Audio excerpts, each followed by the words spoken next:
আজকের জলখাবার সুজি, কারিপাত্তা, আদা, হলুদ, জিরে গুঁড়ো, বাদাম, কাজু বাদাম, চিনি, নুন, কালো জিরে। সিম্পল একটি রেসিপি, আপনাদের ভালো লাগলে শেয়ার লাইক করে দেবে। কিছু সবজি দিয়ে সুজিটা বানাবো, তো তার জন্য কিছু সবজি। ফার্স্ট সাদা তেল,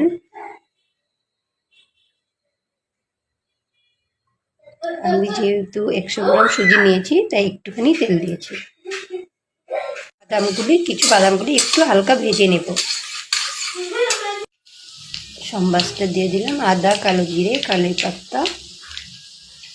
সবজিগুলো একটু হালকা করে ভেজে নেব, তারপর সুজিটা দিয়ে দেব।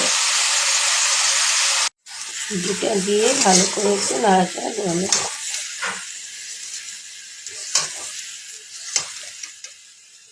পরিমাণ মতো জল দিয়ে দিবেন, তারপর সবকিছু মিক্স করে নেবেন একসাথে। সুজি রেডি। আমার সুজি। কেমন হয়েছে বলবেন আপনারা।